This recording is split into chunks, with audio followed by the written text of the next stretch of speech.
Vamos conversar com um governador que defende, que está alinhado ao bolsonarismo. Aí me ocorreu uma dúvida, mas será que eu posso ainda falar que Caiado está ligado ao bolsonarismo ou eu tenho que dizer mais ligado à ala conservadora? Então já compartilho com o senhor essa minha dúvida. Como é que eu lhe defino nesta linha do tempo, governador? Bem-vindo, obrigado pela presença.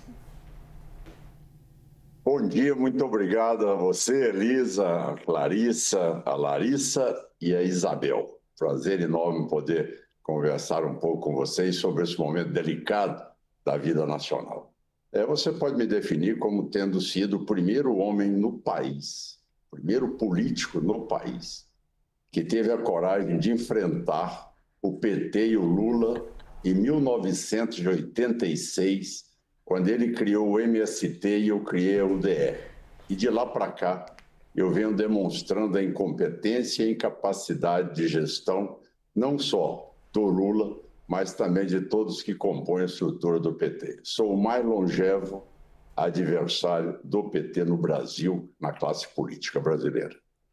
Governador, respondeu, não exatamente se ainda está no bolsonarismo, mas também não vou insistir nessa estrada. Vamos aqui em frente para a gente trazer as questões do tarifaço. Eu começo com a Clarissa Oliveira, porque a gente tem muito ali questionar. Governador, por favor, Clarissa. Muito bom dia para o senhor, governador. Sempre um prazer conversar com o senhor. Eu vou pegar embalo um pouquinho no que a Elisa questionou o senhor. Embora ela já tenha desistido, eu não desisti totalmente ainda. E vou acrescentar uma pimentinha nessa primeira pergunta. Já que o senhor se descreveu aí como um dos primeiros homens aí da história do Brasil a ter se posicionado claramente contra o governo do presidente Lula, mas o senhor é também aí cotado para disputar a presidência pelo campo ali da direita, tem se movimentado nessa direção. Então eu já pergunto para o senhor, primeiro, se o senhor for disputar, o senhor quer o apoio do ex-presidente Jair Bolsonaro? E aí eu emendo, em relação ao tarifaço, qual é a sua avaliação a respeito do que está acontecendo neste momento, olhando para a atuação específica de Eduardo Bolsonaro nos Estados Unidos? Como que o senhor avalia a forma como ele está conduzindo essa articulação em solo americano e qual é o papel dele em tudo o que está acontecendo aqui no Brasil? Bom dia para o senhor. Bem, é importante que deixe bem claro a minha posição. Eu sou 100% contrário ao tarifaço. 100% contrário. Certo? Tanto é que, tão logo soube a notícia, antecipei meu retorno de uma missão oficial que fazia no Japão. E, imediatamente, aqui me preocupei em reunir com todos os meus secretários de governo, todos os empresários de todas as categorias e também representantes de trabalhadores, para que nós pudéssemos também achar alternativas para minimizar essa crise que pode vir, não tendo competência por parte do governo federal e tendo o presidente Lula muito mais interessado em manter este processo no nível de acirramento político, muito mais de campanha eleitoral do que como uma postura de presidente da República preocupado com a economia do país. E se vocês notarem bem, vão ver exatamente que o presidente da República, ao invés de, como nós fizemos, governadores, chamar os empresários, seus secretários de governo, ele, ao invés de chamar o Haddad, chamar o planejamento, ele chamou o seu maqueteiro. Esse foi o homem que direcionou as ações do Lula, certo? A preocupação dele não foi com o país, não foi com a economia, não foi com as vagas de emprego, nada disso. A preocupação dele é de palanque para a campanha eleitoral de 2026. Ele hoje está comemorando, ele hoje está cada vez mais se vangloriando de ter chegado a esse nível para tentar aí buscar junto à opinião pública uma falsa tese de soberania, de patriotismo ou de defesa do país. Então é importante que nesta hora, tá certo? Nós que temos responsabilidade e que somos políticos que representamos a nossa população, tenhamos aqui a consciência que este momento é muito sério e não é momento de estar se dando espaço a tititi e a fofocas de A e de B. É importante que se tenha coragem de enfrentar os problemas, como outros países estão enfrentando. Você está vendo agora, neste momento que nós estamos sendo entrevistados, que o Japão já resolveu o seu problema, a Indonésia já resolveu, a União Europeia está acabando de concluir o seu acordo em torno de taxa de 15%, e ficamos nós, brasileiros, aí, a dar espaço a essa tese que, neste momento, destrói a economia brasileira, tá certo? Os Estados Unidos é um grande aliado nosso. Nós somos grandes exportadores também aos Estados Unidos, apesar do superávit ser deles. Governador. E neste momento, eu acho que ao invés de nós estarmos fulanizando a discussão, é levarmos essa discussão mais a sério, é levarmos a discussão para o campo do que um presidente da República tem que se posicionar. Não com frases feias, frases de palanque, tá certo? É imperador do mundo, é gringo, vou chupar jabuticaba. Ora, não dá mais para nós suportarmos esse tipo, tá certo, de falta de comprometimento de um presidente diante de uma crise tão séria quanto esta. Então o senhor avalia que Eduardo e Jair Bolsonaro não teriam uma postura nessa negociação? Presidente do Ibanez que realmente convocasse uma reunião de governadores, porque este pensamento do Lula não é o pensamento do Brasil. Posso te garantir que mais da metade dos governadores não concordam com essa posição do Lula, certo? E nós temos que abrir um canal de conversação. Nós não podemos ser penalizados por essa postura irresponsável, inconsequente, palanqueira do senhor Lula. Governador, o senhor me desculpa a insistência, eu entendo que o senhor tem esse olhar de que há uma responsabilidade do presidente Lula na situação que a gente está vivendo, mas a gente tem o filho do ex-presidente Jair Bolsonaro nos Estados Unidos fazendo uma articulação que também contribuiu para esse cenário. Então, eu insisto na pergunta para o senhor. Como o senhor vê o papel de Eduardo Bolsonaro em toda essa questão? Quer dizer que a presença do Eduardo Bolsonaro supera a articulação do Itamaraty no primeiro momento? Mas não atrapalha?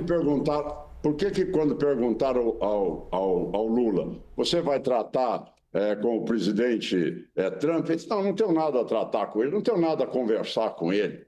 Ora, veja bem, o presidente da República não pode pousar de defesa ali dos seus problemas ideológicos. Ele tem que representar o país. Ele tem que ter seriedade para, neste momento, dizer sim, independente, ele não tem que gostar do Trump. Independente disso, ele tem que ter a noção da liturgia do cargo, que ele nunca teve na vida, certo? E poder sentar junto ao presidente Trump e poder conversar com o presidente Trump, dizendo, olha, nós somos parceiros, a economia do meu país, nós queremos desenvolver. Este é que é o nível de discussão que se espera de um presidente da República. Certo? E eu quero concluir aqui. Já pedi ao governador Ibanez, desde quarta-feira passada, uma reunião com os governadores e até agora nós não tivemos ainda uma resposta por parte, principalmente dos governadores ligados ao governo, para termos essa reunião. Essa reunião é importante, Elisa, porque, afinal de contas, o Lula não representa a soberania brasileira, certo? Ele não pode falar em soberania apoiando a Rússia para invadir a Ucrânia.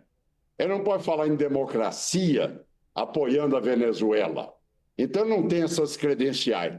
E nós, governadores, estamos sendo cerceados do nosso direito, certo? Se hoje o Brasil é dos brasileiros, eu concordo, ele não é do PT. E se nós reunirmos hoje no nosso fórum de governadores, a maioria da economia do nosso país, pela maioria dos governadores, estarão se posicionando para podermos avançar num acordo junto ao governo americano e buscar uma taxação compatível como foi essa que o Japão e que a União Europeia estão conseguindo neste momento. Governador, eu vou girar aqui. O senhor que há algumas décadas está habituado a dar entrevista sabe que a gente fica aqui na agonia, que quer girar a roda para poder trazer várias perguntas. Eu mesma já queria aqui perguntar sobre Tarcísio, porque o Tarcísio se colocou na cena e levou uma invertida do Eduardo Bolsonaro. Mas eu vou guardar minha pergunta para passar para a Isabel Meca. Oi, governador. Bom dia para o senhor. Obrigada por estar aqui com a gente. A gente vê as aplicações de tarifas em relação a outros países também. Mas na aplicação do Brasil, houve uma contaminação de algo político também. Eu queria uma avaliação do senhor sobre isso, governador. Se elevar a esse ponto, não acaba prejudicando o setor produtivo? E se o senhor, pelo que eu vejo do discurso do senhor, o senhor tenta ir por uma linha diferente do que foi, por exemplo, o governador do estado de São Paulo no início, e depois ele foi calibrando, até fez acenos ao setor produtivo, porque sentiu que se atrelar muito ao posicionamento bolsonarista lhe trouxe percalços no seu próprio estado e eventuais projetos presidenciais. O senhor que também tem projetos presidenciais, como é que avalia isso? Olha, vamos separar as coisas. Certo? Eu estou diante de um quadro de um paciente grave, atropelado, com fraturas múltiplas e com risco de vida. E estou discutindo um processo de 2026. Vem cá, a situação imediata, nós temos que ter, neste momento, noção de responsabilidade e do que é, neste momento, o mais importante, o mais relevante. É a economia do nosso país, vaga de empregos, tá certo? O que é mais importante? É este o problema ou é o problema de tratar de 2026? Tranquilamente, eu trato 2026 quando vocês me convidarem para debater 2026, debato com toda tranquilidade. E sou o pré-candidato a presidente da República em 2026. Agora, o que nós estamos tratando neste momento é uma crise de proporções que nós sabemos ainda a que ela pode atingir, tá certo? Levando como consequência comprometimento na governabilidade dos estados e das prefeituras.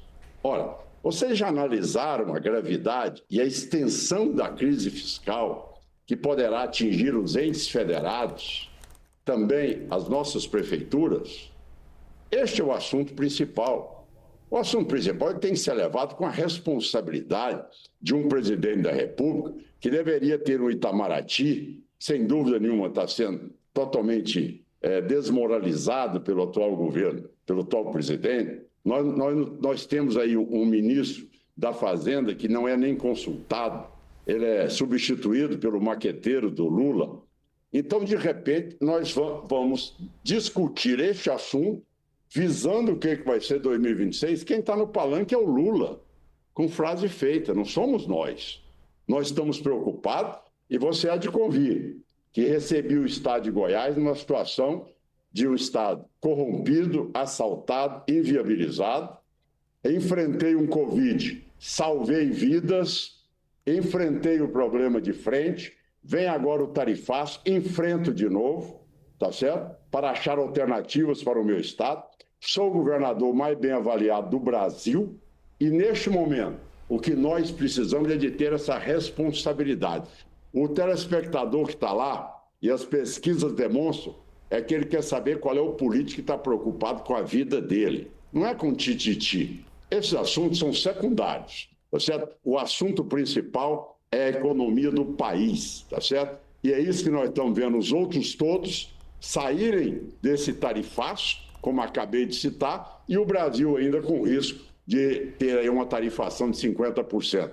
E se nós aplicarmos a reciprocidade, ainda vai piorar mais ainda a vida dos brasileiros. Então, o presidente está blefando com essa reciprocidade. Ele sabe que, ao fazer isso, ainda destrói. Falo como médico que sou, solicitei que realmente a saúde fosse excluída dessa tributação ou desse tarifaço, até por uma questão humanitária, tá certo? E se for implantado a reciprocidade por parte do governo federal, aí sim que acaba de quebrar toda a estrutura de saúde do nosso país. Então, veja bem, eu acho que as pessoas não estão analisando com dados que deveriam estar, tá certo? A gravidade do processo que nós estamos vivendo.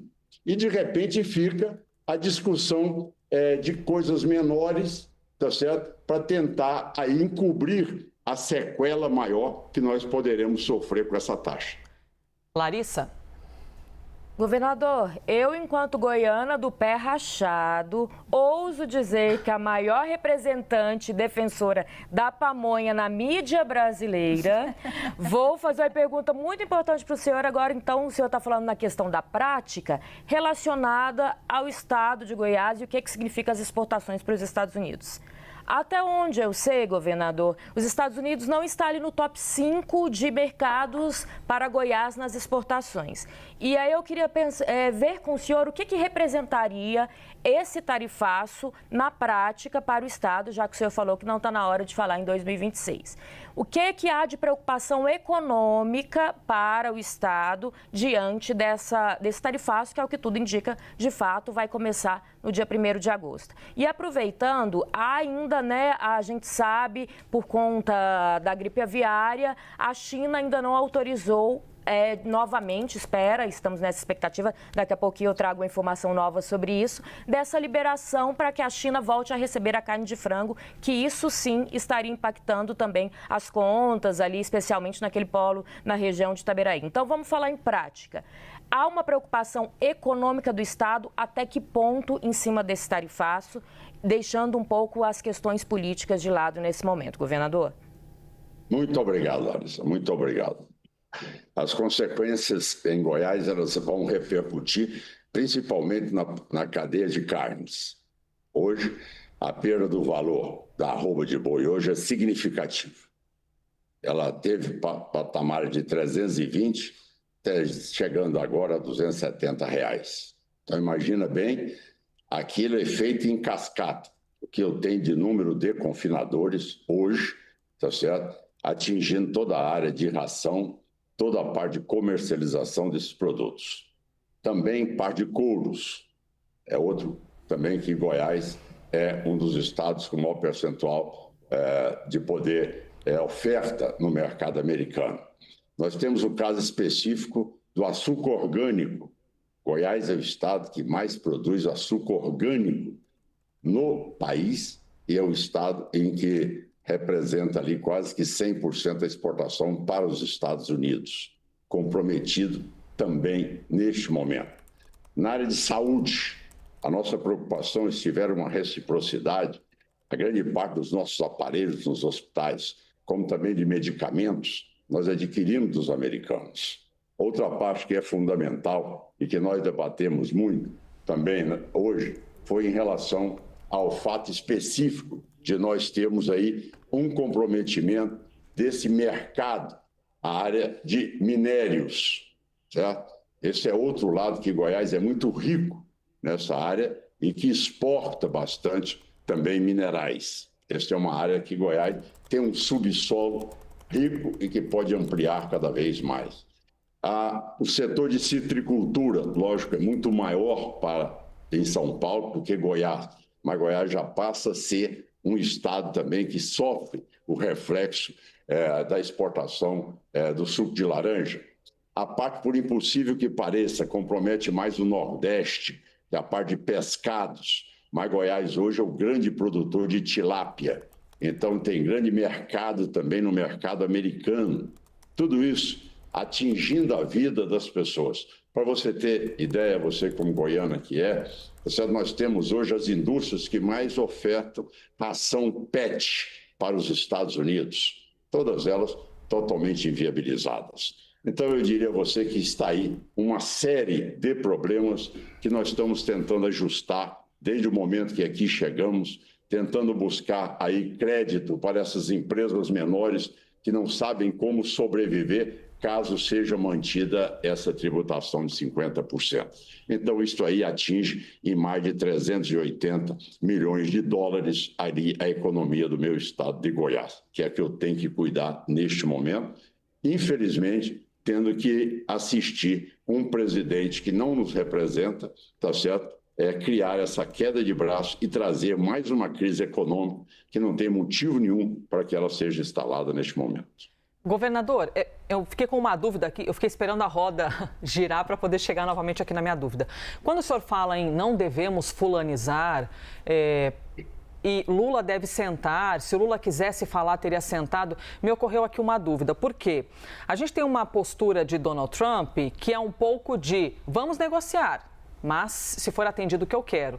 E até frequentemente no jornalismo, o senhor citou a Rússia, a gente fala de Vladimir Putin, por exemplo, que diz, eu quero negociar com a Ucrânia, lógico, mas desde que os meus desejos sejam atendidos. E a gente costuma chamar isso de autoritarismo, né? Que é quando, eu sento para conversar, mas só se tiver, se valer a minha ideia. O senhor acredita mesmo que Donald Trump está disposto a negociar algo que não seja o que ele mesmo quer? Olha, eu posso citar com um fato concreto. O Japão não acabou de fechar o acordo em 15%? A Indonésia não acabou de fechar em 15%? A União Europeia não está fechando em 15%? Então, por que não quer? Mas o senhor avalia que ele está disposto a conversar com o Brasil?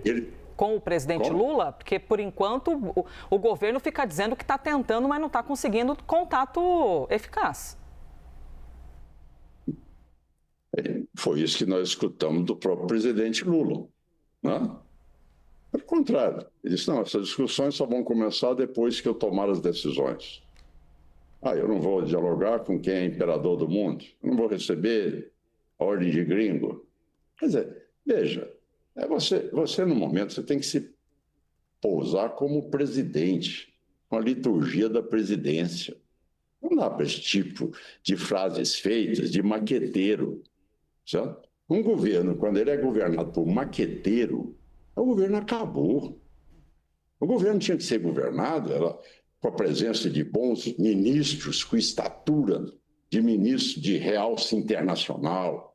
Afinal de contas, a economia brasileira é um país relevante, é uma economia hoje substantiva, certo? Não pode ser com ministros que não têm a capacidade sequer de interagir com os demais colegas de outros países. De repente vem um presidente tentar blefar em cima, quando nenhum dos outros presidentes do BRICS, tá certo, quis nenhum comprometimento, nenhum avanço de atrito com o Trump. Ele foi o único que quis mudar a moeda. Veja bem, a desproporção, querer aparecer em algo que ele não tem a menor capacidade de apresentar alternativa, e ele vai provocar as pessoas. Você vê o interessante que eu estava até na Índia, logo que o Trump foi eleito, imediatamente o Narendra Modi saiu da Índia e ficou lá quase uma semana nos Estados Unidos negociando. Voltou agora, de novo, para negociar. É importante para ele, ele já conseguiu taxas bem especiais ou excelentes para o seu país. E esses países, claro, não têm o fator ex-presidente da República, Jair Bolsonaro, alinhado diretamente com Donald Trump, e Eduardo Bolsonaro, que também está nos Estados Unidos, né? A gente tem esse acréscimo que é muito importante, porque Jair Bolsonaro é uma potência social aqui no Brasil. Sim, mas você tem que entender que você, ao ser presidente da República, você tem que se colocar ali. Tá certo? Se o ministro tem que ir embora para os Estados Unidos, chegar lá, ir lá, conversar, dialogar, discutir, tá certo? Você tem que quebrar esse sentimento, que não pode ser uma discussão ideológica neste momento. Deixa o Lula, eu não gosto do Trump, tudo bem, isso é um problema dos dois. Agora, presta atenção, o que o meu pecuarista aqui, o meu produtor aqui, tem a ver com este problema? O que nós temos a ver com isso? Não tem nada a ver com isso. Então, se você reunir hoje a maioria dos governadores, nós teremos uma ampla maioria, principalmente os mais penalizados, que não comungam com a tese do Lula e que querem abrir uma negociação com o presidente Trump. Então, como é que ele fala? O Brasil é dos brasileiros. Sim, o Brasil é dos brasileiros, não é do PT. Agora, nós brasileiros, eu fui consultado, eu sou um governador de estado. Essa postura do Lula, ela é convergente com a postura dos governadores? Nós fomos ouvidos para isso? Não. Governador, Eu agradeço demais a sua gentileza. Eu preciso encerrar a entrevista e o senhor já vai compreender por qual motivo, porque diz respeito à próxima notícia que a gente tem que trazer aqui, que é urgente. Conversamos com o governador de Goiás, Ronaldo Caiado. Obrigada demais pela gentileza.